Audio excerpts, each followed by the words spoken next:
آئیے آج جوش کیفمن کی کتاب دی پرسنل MBA کے ایک بہت ہی آپ کہہ لیں اہم حصے پر بات کرتے ہیں۔ یہ ہے ویلیو ڈیلیوری، مطلب قدر کی فراہمی۔ کتاب کا یہ حصہ اس بات پر زور دیتا ہے کہ بھئی صرف چیز بیچ دینا ہی کافی نہیں ہے، گاہک تک وہ قدر پہنچانا، اسے مطمئن رکھنا، یہ کیوں ضروری ہے؟ جی بالکل درست کہا آپ نے۔ اور یہ جو قدر کی فراہمی ہے نا، یہ صرف وہ وعدہ نبھانے والی بات نہیں ہے۔ اصل میں یہ اس سے ایک قدم آگے جانے کا نام ہے۔ مطلب یہ کہ گاہک نے جو سوچا تھا آپ اس سے کچھ بہتر کر کے دکھا دیں۔ اس میں سب کچھ آ جاتا ہے، آرڈر کیسے لیا، چیز کیسے پہنچی، اور بعد میں اگر کوئی مسئلہ ہوا تو کسٹمر سپورٹ کیسی تھی۔ سچی بات تو یہ ہے کہ ایک خوش اور مطمئن گاہک جو ہے وہی کسی بھی کاروبار کا سب سے بڑا سرمایہ ہوتا ہے۔ اچھا، اسی سلسلے میں کتاب میں ایک اور چیز ہے، ویلیو سٹریم۔ یہ کیا ہے؟ یہ کوئی پورا سفر ہے نا، پروڈکٹ بننے سے لے کر گاہک تک پہنچنے کا؟ ہاں بالکل، یوں سمجھیں کہ یہ وہ تمام مراحل ہیں جن سے گزر کر کوئی چیز یا خدمت بنتی ہے اور گاہک تک پہنچتی ہے۔ جیسے کتاب میں مثال دی ہے ڈش واشر لکوڈ کی۔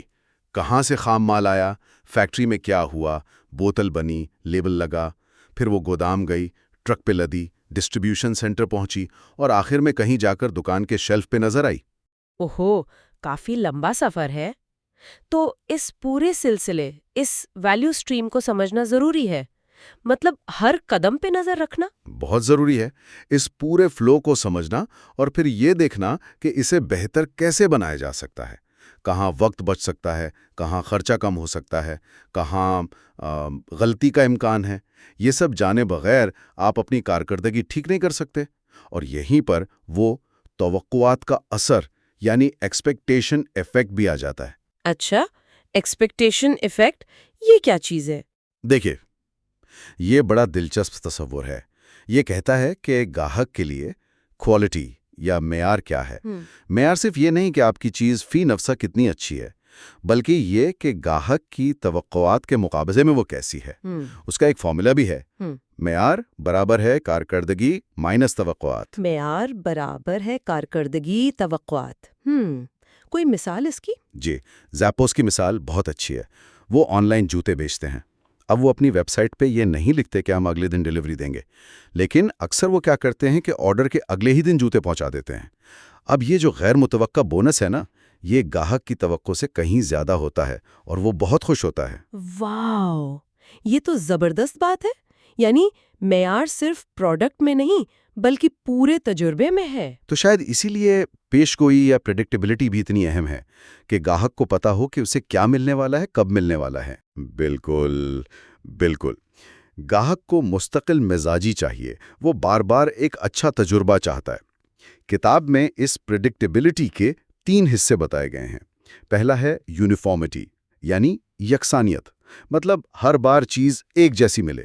جیسے کوکا کولا ہے، آپ کہیں بھی پئیں، ذائقہ کم و بیش ایک جیسا ہی ہوگا۔ صحیح۔ اور دوسرا ہے کنسسٹنسی، یعنی مستقل مزاجی، وقت کے ساتھ معیار کا ایک جیسا رہنا۔ یاد ہے وہ نیو کوکس کی کہانی؟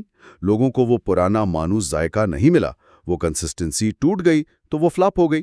ہاں یاد ہے۔ اور تیسرا ہے ریلائبلٹی، یعنی قابل اعتمادی، کہ جو وعدہ کیا ہے وہ پورا ہو، بغیر غلطی کے، بغیر دیر کے۔ جیسے کتاب میں ایک پینٹنگ کمپنی کا ذکر ہے، شیراسنز۔ وہ اس لیے کامیاب ہوئے کیونکہ وہ ہمیشہ وقت پر بہترین کام کر کے دیتے تھے، جبکہ دوسرے ٹھیکیدار اکثر، آپ جانتی ہیں، ناقابل اعتبار ہوتے ہیں۔ تو یہ ریلائبلٹی ان کا بڑا پلس پوائنٹ تھا۔ سمجھ گئی۔ تو جب ایک بار آپ یہ سب ٹھیک کر لیں، مطلب قابل اعتماد طریقے سے ویلیو ڈیلیور کرنا شروع کر دیں، تو پھر اگلا قدم ہوتا ہے کاروبار کو بڑھانا، اسکیل کرنا۔ جی بالکل، اسکیلنگ۔ اس کے لیے بھی کتاب میں کچھ بنیادی تصورات ہیں۔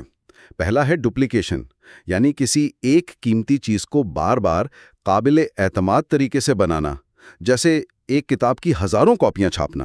ٹھیک ہے، ڈپلیکیشن۔ اور دوسرا ہے ملٹیپلیکیشن، یعنی صرف ایک چیز نہیں بلکہ پورے سسٹم یا عمل کو ہی نقل کر لینا۔ جیسے میکڈونلڈز ہیں یا سٹاربکس ہے، وہ ایک کامیاب ماڈل بناتے ہیں اور پھر ویسے ہی نئے آؤٹ لیٹس کھولتے جاتے ہیں۔ جیسے فرینچائزنگ۔ جی، کچھ ویسا ہی۔